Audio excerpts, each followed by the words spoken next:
sorry, it started speaking to me. I had to do a training for a program called POCR, which is Peer Online Course Review. And basically, there's something called the OEI course rubric, something I recommend that you could check out. So again, OEI course rubric. And on that, what it is, it's just kind of a breakdown of the basic elements of courses and how you get your course to what's called exemplary status.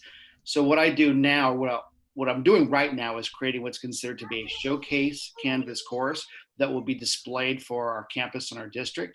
But also I will be looking at other people's courses and checking them out and giving them feedback and helping to make their courses better. So I'm becoming a Canvas expert, and I'm here to share that with you. So, and I'm doing this through 3CSM. So right now we have a slide here, which is a theory of change and time of change. Obviously, there's a lot going on. Our whole world's changing. I think more in the last couple months than most people have seen in their lifetime in many ways. The bottom line of all of this is that working together and the goal of student success. You know, so a lot of students have shifted from face-to-face to online, and I'm teaching one class, two classes like that right now, and a lot of my students are struggling. So hopefully through this, we develop better student success, okay? So these are community agreements, but the bottom line of all of this is that what I'm going to do is I'm going to go through section by section, and then I'm going to pause at the end of each section for for questions. So for those questions, what I'll do is I will take a second. Also, if you have any questions, you can put them in the chat, and then Rebecca will read the chat questions to me. So if you have any questions, feel free. Just kind of give me a sec and sorry about the being sound. I have not been able to figure out, for all my tech savvy, I have not been able to figure out how to stop the text on my computer, even though I quit out of the program. Anyways, so ask questions. Feel free to, if you need any help, ask for clarification. That's the goal. Okay, so we're in this together. That's kind of the idea behind 3CSM, as we work together for all of this. All right, so what is this session going to focus on? Well, first, we're going to talk about the student view. So there's something in Canvas, if you haven't seen it, it's called Student View, and that literally allows you to see your Canvas course from the perspective of a student, because they will see it differently than you will, and I'll get into that. But also kind of philosophically, how do the students see your class? Hopefully you spent some time as a face-to-face instructor kind of pondering or thinking about, how do students view you? How do they view your material? How do they view your lectures? How do they view your assignments? How do they view your assessments, your quizzes, your tests, and things like that? Now, you're not going to have the same type of lecture. You may not have the same type of assignments. So you're going to have to sort of reimagine how the students are imagining you. Okay? We'll also look a little bit at backwards design. So backwards design is the concept of what's your end goal? So if your end goal was you just lecture and your end goal was a multiple choice test, you might have to kind of reimagine that, because developing a 50, 75 question multiple choice test for Canvas is going to take a lot of work. So maybe you reframe your class with discussions or projects or things like that. So you have to decide, what are your end goals now, and how do you get there? We'll talk a little about curating and creating content, settings, syllabus, homepage, and modules. So just so you know, I'm not going to go into detail in all of this, because we have less than an hour, and we could literally spend 3 or 4 hours just on module creation. But what I'm hoping to do is orient you into the concepts. So if you think, okay, you know what, I've never done an online discussion before, and now I want to, I'm going to show you where it looks like and where to find it, but then you can go to Google and places like that. And there are tutorial videos for how to, get more nuance and add more depth to it. All right. So the first thing you have to do for this, any questions so far? All right. The first thing you have to do is think about how you build your knowledge, because before you might have had a textbook, and with that book, you might be lecturing from the book, and then you might have a test based upon the book, and then you might have a project. Your knowledge might be different now. Wednesday, I'm going to put in plug in now. I'm talking about open educational resources. A lot of people are getting away just from textbooks altogether. Or we're in a situation now where bookstores are closed. And then, so how are students going to get their books?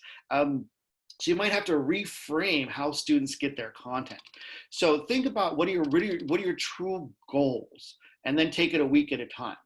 Okay, and just remember that neither you nor your students signed up for this. So maybe check in with the students that you have now, see what they're getting from you, and see what they're getting from kind of the world around them. And then you can reframe future courses based on that. Now, number 3 is very important, because you're really going to have to do a self-assessment. what did you do before and how does it translate now, right? So if you are a multiple choice, and I'm not against multiple choice tests by any means, but then you are going to have to spend a significant amount of time figuring out how to put a multiple choice online. Maybe, actually. I'm going to show you how to maybe find tests on the Common, so that's kind of a side thing. But how does it translate? If you're a good lecturer, like for example, my skill, I think one of my skills as a professor is lecture, and I engage well with students. Well, I can't really engage that well online. So I've recorded my lectures and I decided to do that. So maybe that's something you need to figure out. Another thing is think about your personality. How do you infuse it? How do you write? I write more formally than I speak. So I had to reframe my writing in my Canvas class to match my personality, the way I speak. And just like I said before, most of your answers can be found by Googling. Okay, so let's talk about content. So whatever your discipline is, obviously you have to have your content. You have to find a way to present it.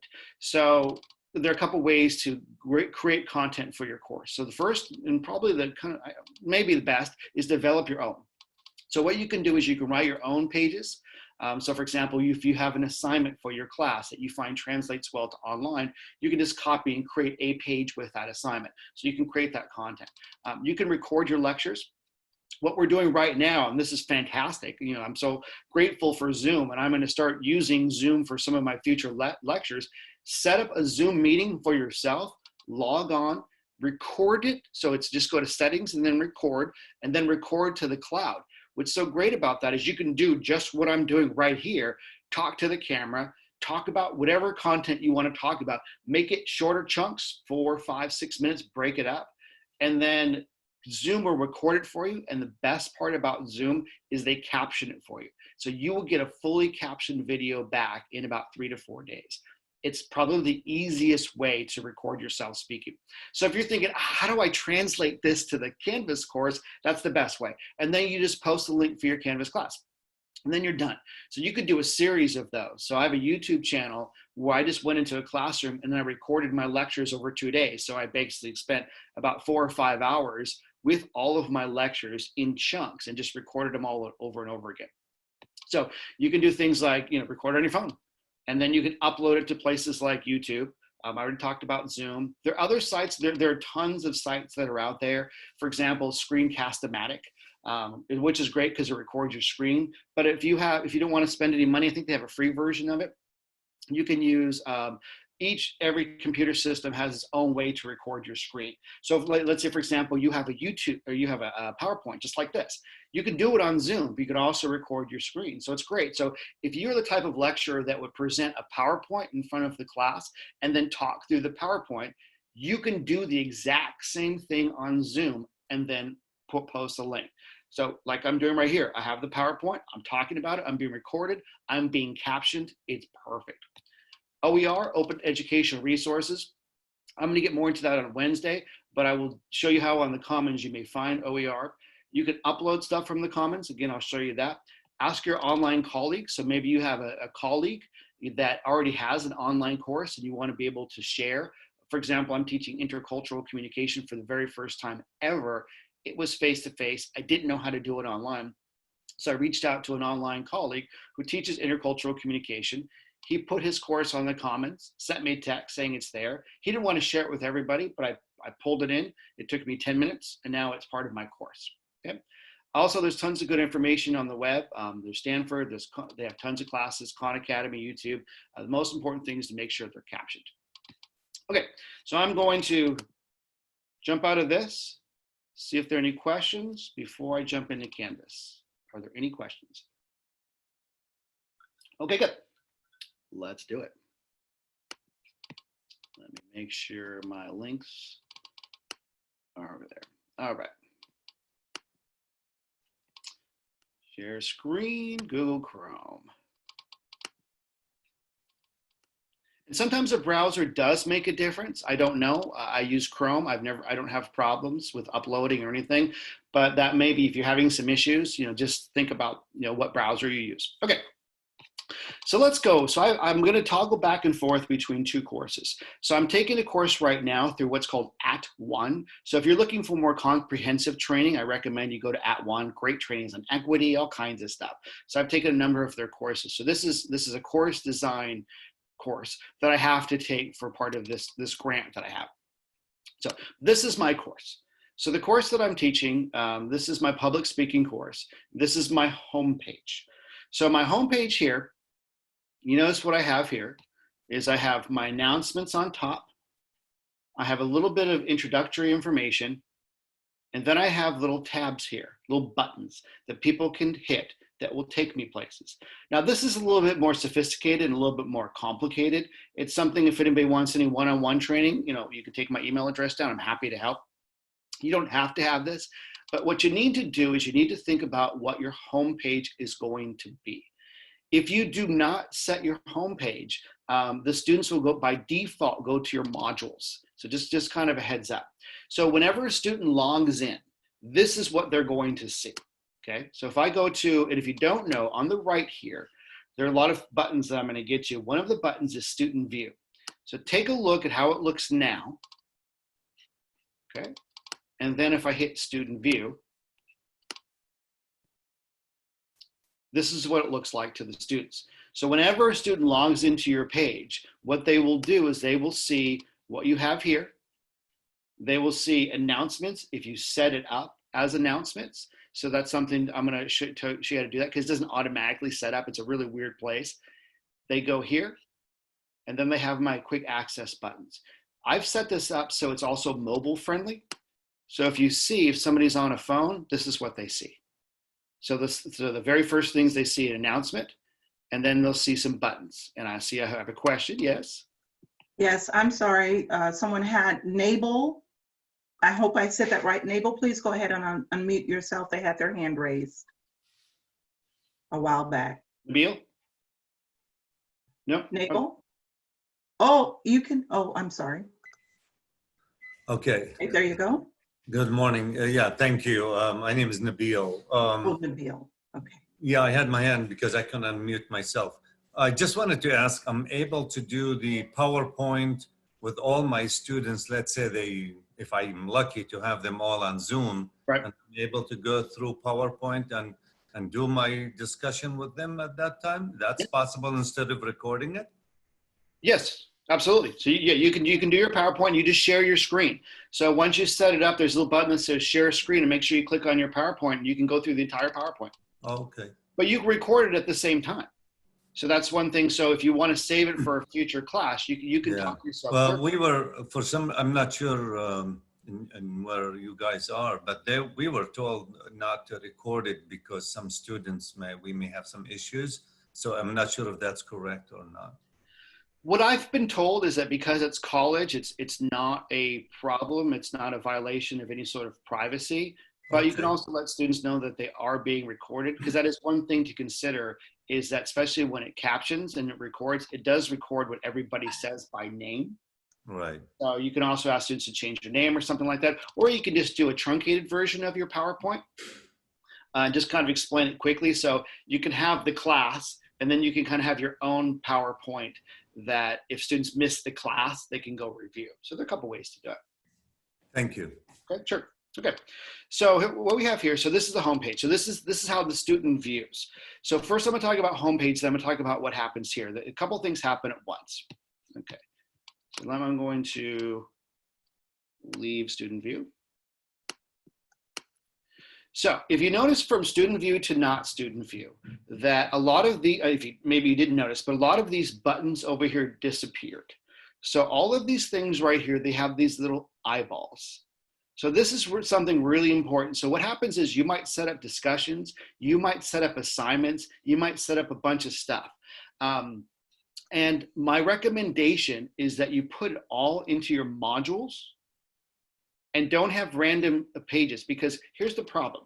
If you enable this and students can go to their assignments, they are going to go directly to assignments without actually going to the wraparound information. So maybe you have a whole module that leads to an assignment. If you enable this, it's going to go directly, the students can go directly to the assignment without being able to see the wraparound. So I want you to look at something. Notice that all of these have these eyeballs crossed off here. That means the students cannot see those pages. So I want to go to student view real quick again. So again, look here, see all the eyeballs, And then if I go to student view, you notice how they all disappear. So when students come, all they can see is modules, announcements, grades, syllabus, library. Okay. So what that does is it focuses the student's attention, and it's going to solve you a lot of problems in the future. Trust me, because so many times students would jump to something before they read the wraparound information that I have to say, did you actually read the information that explained it? And more often than not, they did.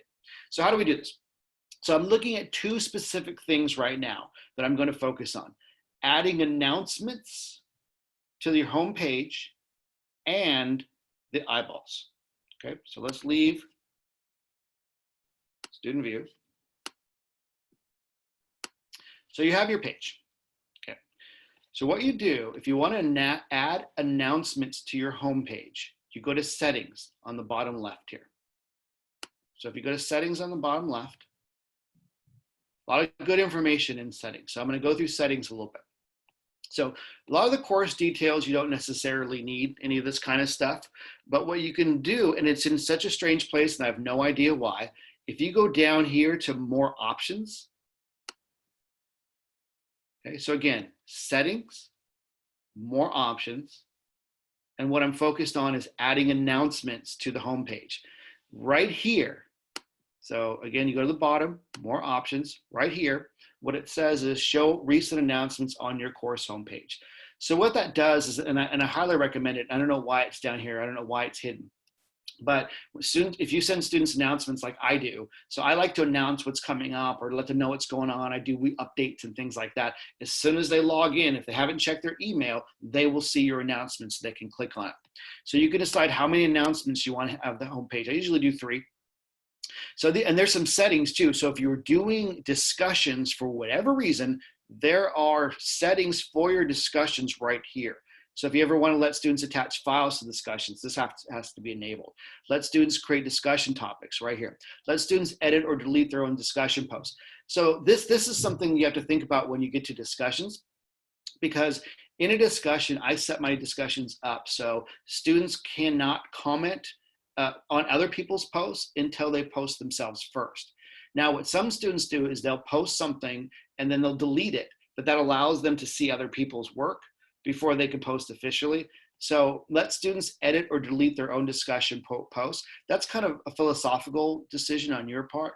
Do you want students to be able to post something and then delete it? Because that, if they can, that defeats the purpose of being able to post before they read other people's stuff. I don't mind, I think that kind of assumes that students are cheating, and I think most aren't. So I'm not a huge fan of that. But once you hit whatever setting changes you make, you have to update your course details. Okay, any questions on that? Yes. Yes. I would like to know, how do you make the quick tabs? The quick tabs. Oh, from the homepage? Yeah, Yeah. I'll go back to that. Yeah, okay, thank you. Okay, so again, I'm on settings. So here's the next part that's called sections. This is really key, especially if you're teaching the same course. It has to be the same course at the same time. So if you're teaching the same course at the same time, you may combine them. And I love this feature because what it does is, let's say, for example, you're teaching 4 sections of the exact same course. Well, if you want to edit an assignment on one, then you have to edit it on all 4. But what you do here, and if I'm only teaching one section of this course, so it wouldn't show up. But if I had multiple sections, what would happen is they would all show up here, and I can combine them into one section, which is fantastic. It's a great feature. So I don't have to make all these changes to everything. I make changes to one. It still separates your grading by section, so everything is still separate, but it makes your work easier. Now, navigation is right here. Is there a question?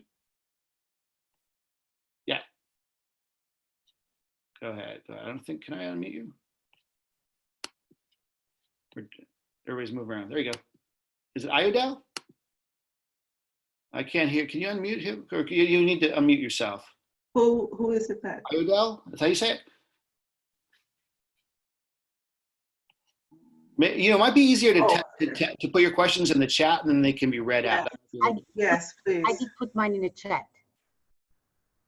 So what if I'm teaching the same course but a different college that uses Canvas as well, can I do the same? No, because it's loaded in by your IT or your district office, so you can't do that. Unfortunately, that'd be a great feature. That'd be fantastic, but no. Okay. And the next question is, can I do that in class, in my class, or are already published combined sections?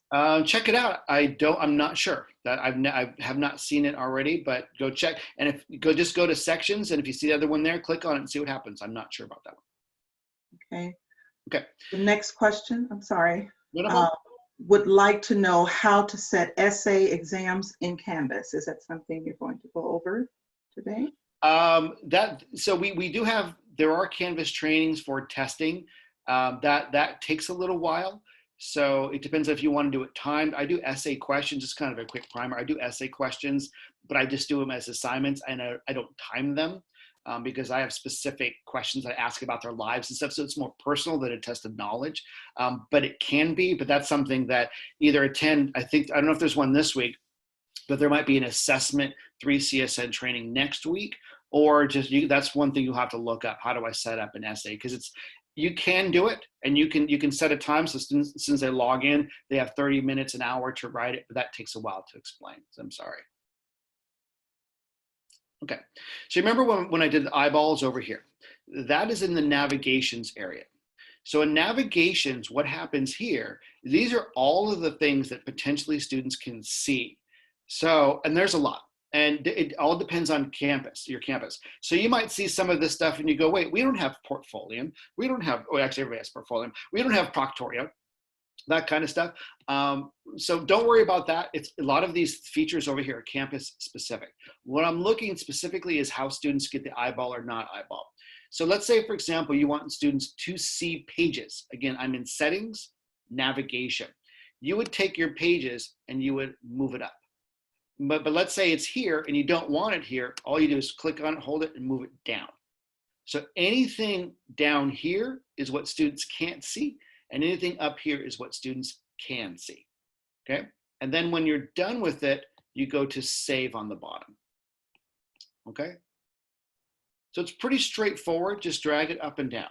Now apps, just so you know that it's here, I'm not gonna get into apps, but there are thousands of apps that you could use. You can add, different functions. There are testing apps, all kinds of apps that you may use.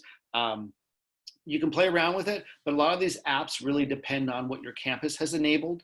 So, because sometimes they have to be paid and there has to be IT support, just kind of a heads up. Now, feature options, I don't really get into that because I've never had to, so I have no idea. A couple things to look over here. Again, so I'm on settings. If you have a course, so let's say, for example, there's somebody that you know that wants to share their course with you, this is where you would do it. It says share to comments. So right here is share to comments. So if somebody clicks on share to comments, they can decide what content they want to put on the comments. And if you know what the comment is, you're going to see that in a couple minutes. So they may literally put the entire course on the comments, and you can pull in their entire course and then change the information. There's another student view. There's some things you can mess around with court stats if you want. If you want to see how the calendar looks to your students, you may do so. Import course content. I'm going to get into a couple of those things. But basically, one of the things I want to look at here, this is an interesting feature that I just learned about. I'm still learning a lot of stuff. Once you're done with your course, if you want to, or every once in a while, it's good to go back and check because you might have links to YouTube videos. If you hit validate links in content, which I'm not going to do because it can take a while, that will go through all of your links that you have to external sites and videos to make sure those links are still active. So that's a really good feature to make sure the stuff that you've embedded. Okay, so there's a lot of stuff here, but the things to focus on in the settings is course details that allows you to add announcements, sections that allows you to combine sections, navigation, which allows you to do some of these things, and then these buttons over here. Any questions?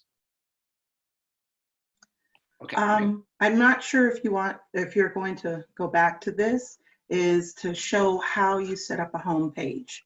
That's where I'm headed next. All righty then. Okay, so homepage. And I understand that I'm going through this a little bit fast. Again, if anybody wants to just talk on the phone, I'm happy to talk you through any of this. Okay, so here's your homepage.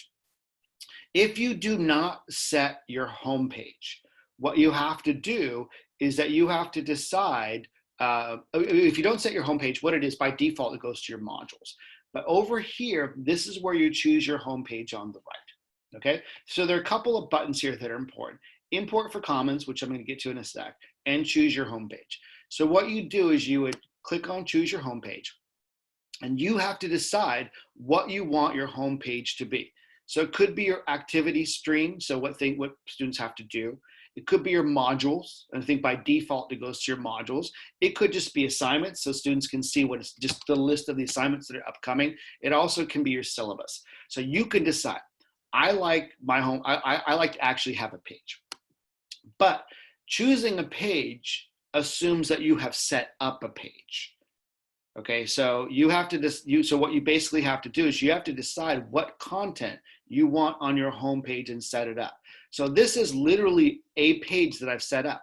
I went to Pages, I started a new page, I added all of this content, and then I linked it. So you got to set up your pages first. So ask yourself, what do you want your students to see first? Select a page, create a new page, put it in that content. And you can decide. What some people will do as their homepage is that they'll just kind of maybe keep it mostly blank, and then they'll change the homepage from week to week. So this week you're going to focus on this. So you have to ask yourself, is your homepage going to be dynamic or static? I have a static homepage because I think this is the most important, having these buttons here. Okay. So again, you're looking at the homepage. You go to the right here, choose homepage, and choose what you want. None of them are bad options. You just have to make sure you're making a conscious choice. You're doing this for a particular reason, okay? Now you might be asking, how do you do this down here? It's a little bit, it's easy and complicated at the same time. It's easy because all you're doing is taking a picture and linking it to something, okay? It's complicated because you have to have the pictures. So let me show you something from the Commons real quick. So again, homepage. Now, if I go to import from Commons right here, so that the Canvas Commons is where they have a lot of content available for you. So a lot of times, and I've imported all kinds of stuff from the Commons. It is fantastic. So import from Commons. So the Commons is a repository of everything that is glorious about Canvas. They have all kinds of stuff that's available to you. So let's say, for example, you're teaching a biology course and you think, oh my God, I've never done this online. There might already be a fully online, fully completed biology course available for you to upload and play around with. So for example, my intercultural communication class, I uploaded my colleague's class, but I also uploaded somebody else's class, and this person had fantastic assignments, and I am going to take some of those assignments. You don't have, it depends on how they set it up. You don't have to give attribution, but I like to say thank you to Professor so-and-so from this campus for allowing me to access this course. So what people do is they will take their content and they will share it with you here, and it is fantastic. So what I'm going to do here, Biden. So a lot of you are thinking, okay, what do I do for this homepage? How do I do it? So you can upload homepages. So if you want to do that, so you can upload a homepage and then add your own content to it. I'm not going to get too far into that because it's more of a Canvas 102 type of thing, but I just want to let you know what's available on the Commons because I still got a couple things to cover, okay? But you notice I already did a search here. So I go to Buttons homepage. So this lets me know that there are 49 results of pages that have already been shared on the Commons that have buttons. So all of these have various pages you can upload and just kind of play around with. So let's say, for example, right here, you want a blue homepage with modules. You click on that. And it kind of lets you know you have these little buttons here that you can add into it. Okay, so if you want numbers, and there are all kinds of stuff. So I probably have 30 pages of various buttons that I upload just because I like to play with them. Okay, now let's go back to a course, however. Let's move this over here. Give me one of your disciplines. What are you teaching out there? Type one in. Who was the first to type it? What do we got? Anything? Psychology. Psychology. Okay, so we got psychology. So if I type in psychology, I get 349 results for psychology.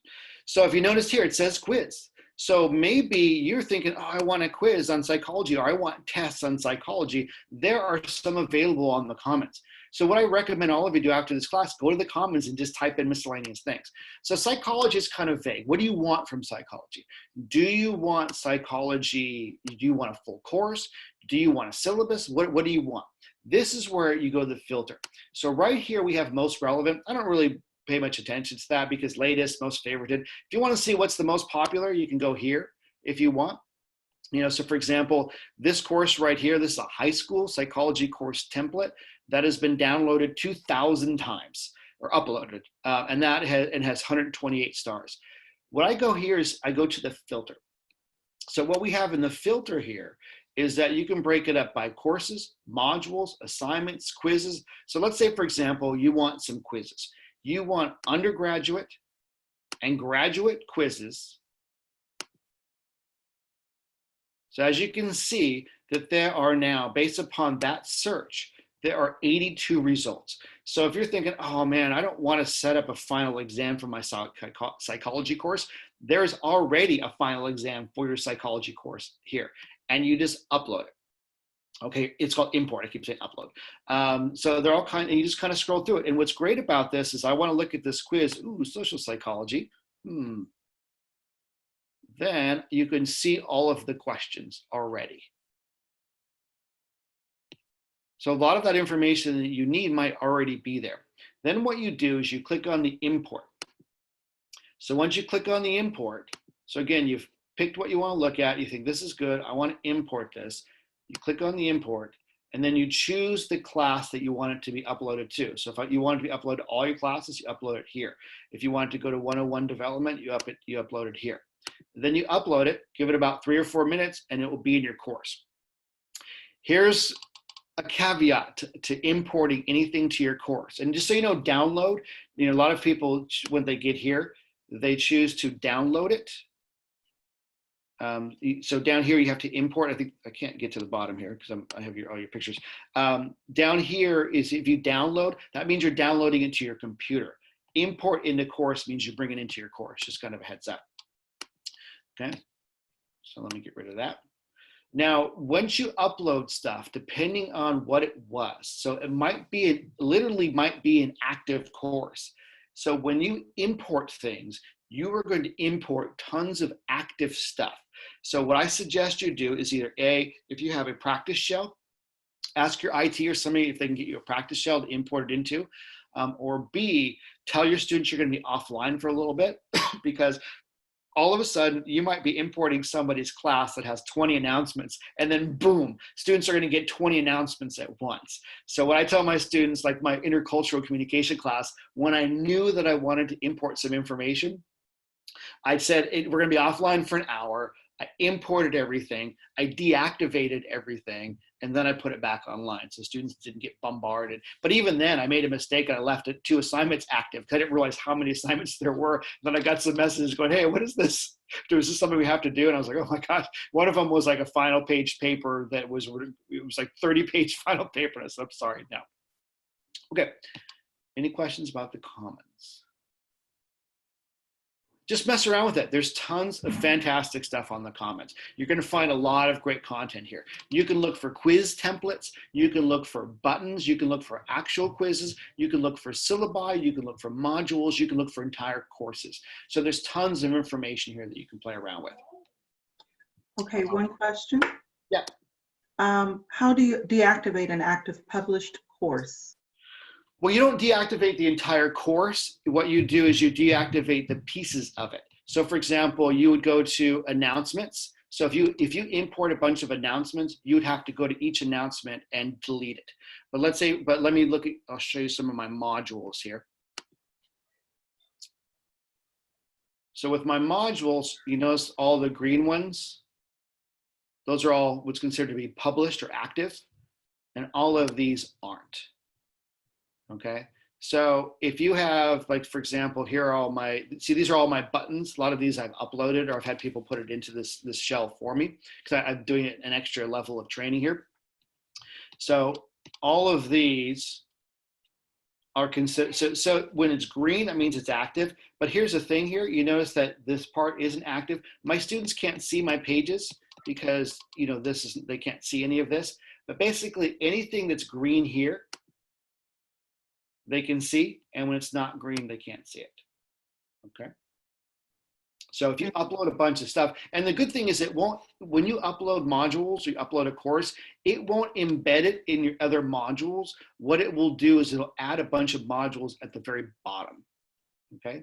So then you, so you know to scroll to the bottom and do these. But here's the thing though, be aware if you show your pages, so if your pages if your students can view your pages and you have active pages, your students will be able to see them.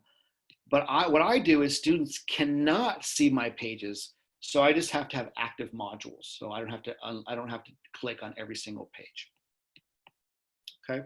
And again, I know this stuff is a little complicated. A lot of these things you'll figure out. As long as you kind of understand the core principles, I think you're doing okay. All right. Questions? Yes. If you download instead of import, how do you connect to Canvas? You can, it downloads as a file, and then there's a way to upload it as a file. I've never done that. Well, there's an import function. So for example, I've only done it once. I don't remember exactly how I did it. So I'm using two different systems here. So for example, this is my OEI course, and this is my training course. And I had to get some information from my training to my OEI. So I had to download my entire course to my computer. It's kind of like a zip file. And then I had to go to the other one, hit the upload feature to upload that. So there's a feature in there that allows you to upload course content. And that's basically what happens. You're downloading it to your computer. It's just like any file or any picture.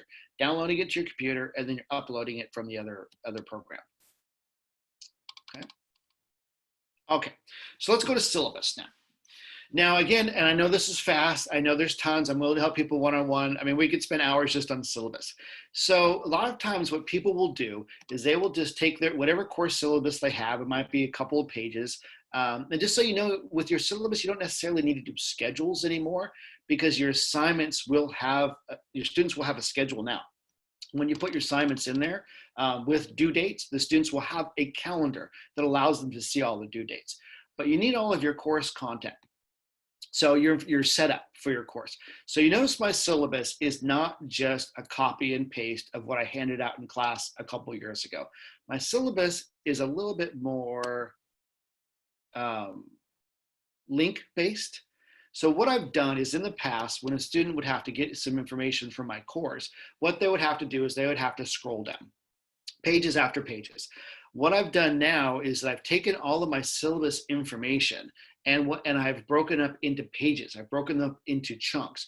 So each one of these is an actual page. So it's a chunk of information.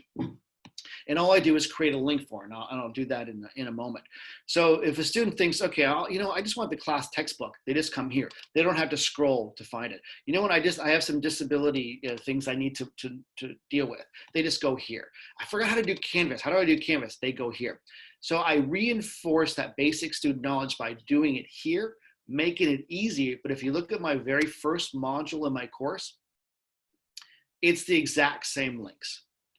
So when students come in, they get the syllabus information in two ways, either by clicking on the syllabus, or this is the setup. So introduction to the course, setting up YouTube. I have some videos here. They go back, they hit the next page. You know, so what they can do is that they can, videos here always seem to be in the wrong spot. Okay, so they can go to the next page.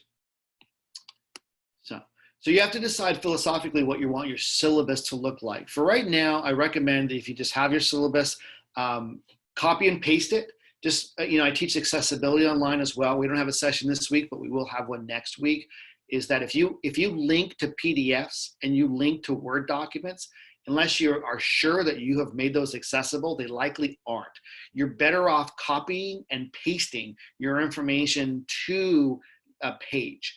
And then what that does is that allows it, it makes it a little bit more accessible, but then take the accessibility training, we get into a little bit more detail. Okay, questions on that? Yes, it says, how do you link the syllabus to the page again? Okay, so I'll do that now.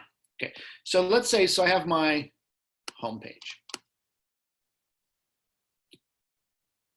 Then my home page, I have a couple of other features here, and I'll talk about linking in general.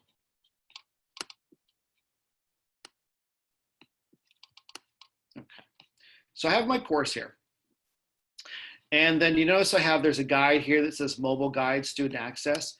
What you do is look at what you have here on the right. Then when you hit edit,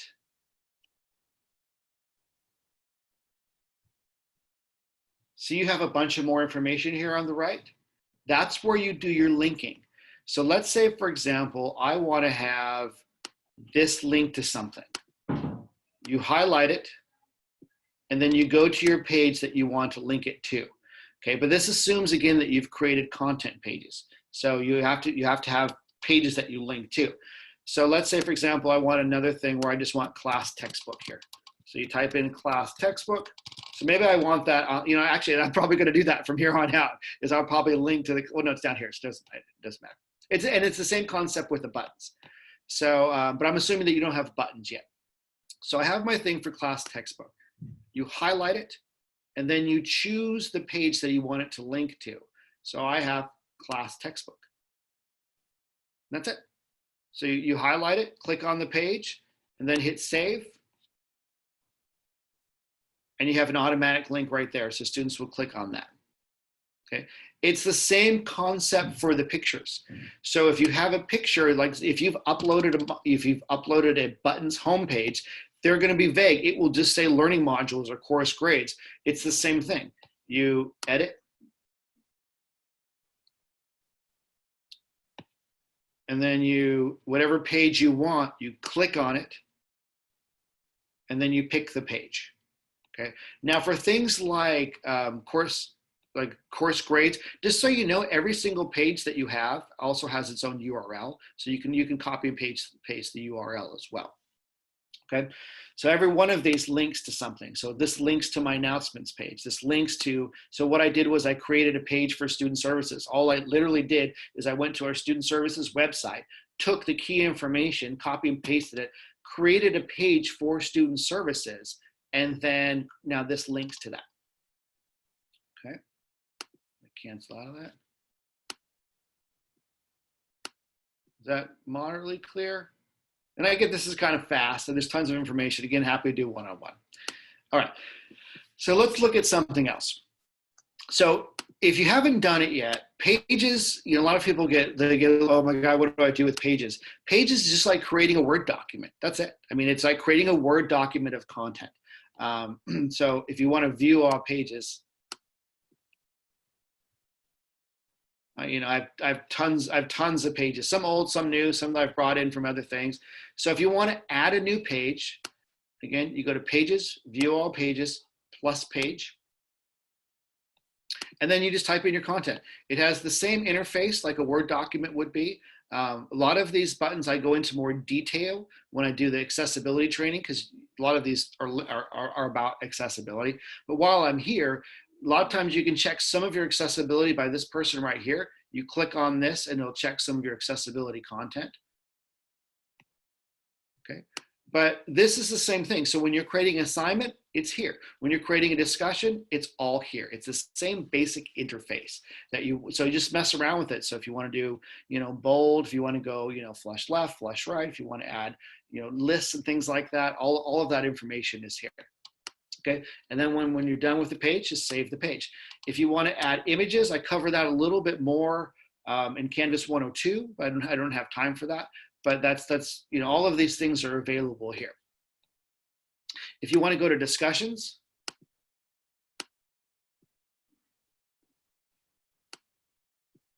same idea for discussions. So you hit plus discussion. And then you just write in what you want them to talk about. What is the discussion about? So give them a prompt, give them, you know, guidelines, and give them word counts if you want. Then with discussions, right here, allow threaded replies. That basically means that students can they can reply to each other.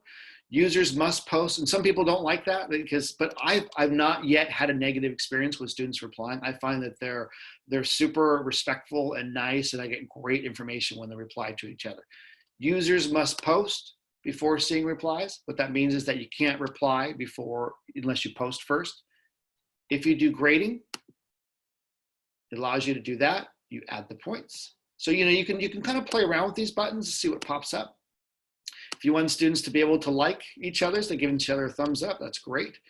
I'm not going to get into this, but if you want to set them up into groups, you may do so.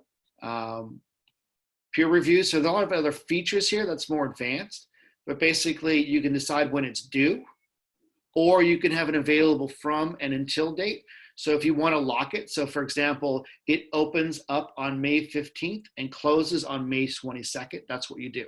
So available from, and that's when it opens, and this is when it closes, okay? So there are a lot of different features, and if you just want to have a due date, this is what I do, because I like students to be able to kind of respond when they want, and that's a philosophical choice, but I just have due dates when it's due by. I don't have it set up this way. Because also too, when you have it locked on a certain date, this kind of locks it. If you want to give students extra time to work on it because they're late or they have some issues with it, you have to unlock it. And I just prefer to let students, here's my due date, it's due on this particular day, and if you turn it in late, you're going to lose 10 points or something like that. Okay.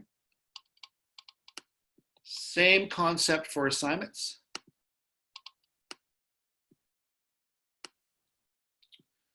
So plus assignment. Okay, so title the assignment, write out the assignment, how many points is it worth? Do you want to assign them into groups? You may do so. How do you want to display the grades? I usually just do points, it's easier. How do you want them to submit the assignment? Now this is important because if you click text entry, that means students are going to be able to write into Canvas. They're going to type it out. If you want them to do a website URL, so for example, I have students that do YouTube videos and they post the link of the video, that's great. If you want them to do media recordings, so they can upload videos and stuff like that outside of a URL, you can do that. File uploads, so if you want them to do an upload, you can decide they can do PDFs. If you want to restrict the file type, which I do sometimes because students a lot of times have all kinds of funky processors. I've had students do some strange things. So I usually restrict them to docx,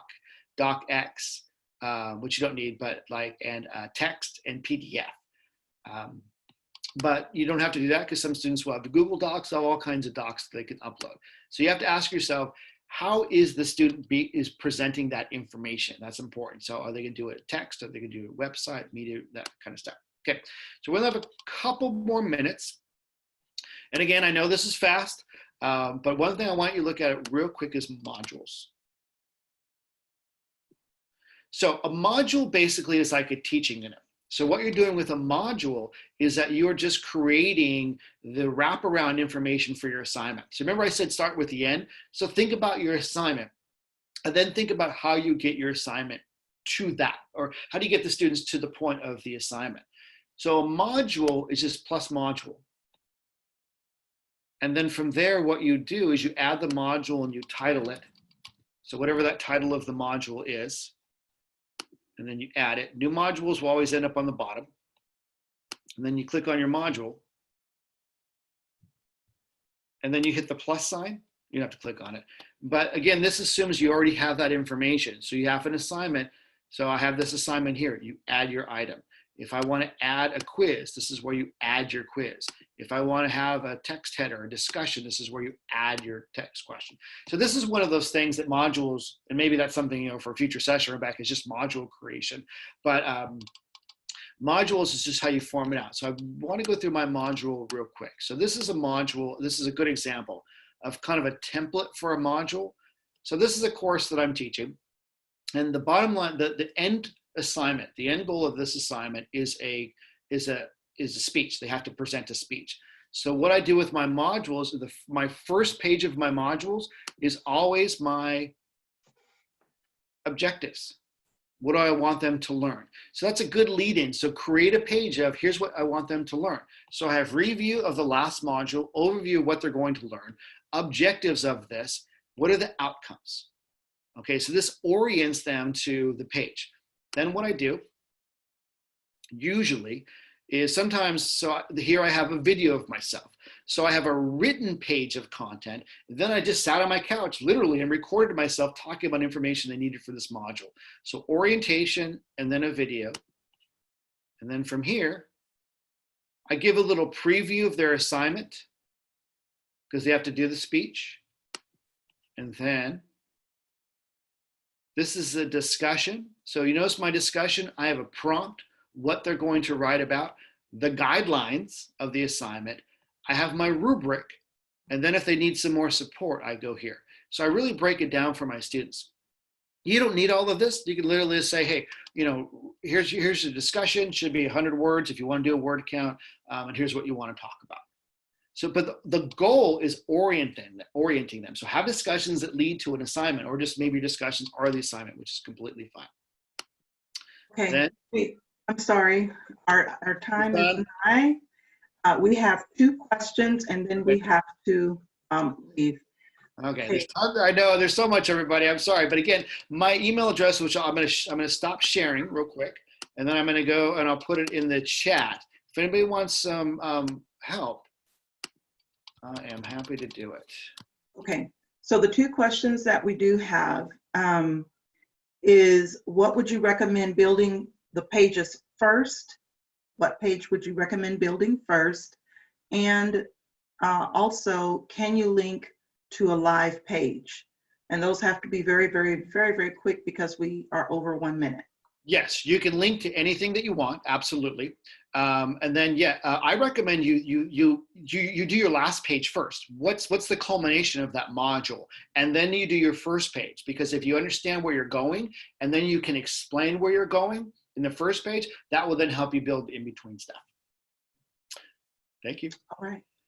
Thank you, everybody. I'm sorry to have to break it up, but thank you for joining us. And please look on the links that we have. I put some links in there for you in the chat that you can go in. And I just put my email, millardje@lavc.edu. Feel free to reach out, or reach out to 3CSN and we'll help you out. Thank you very much. Thank you all.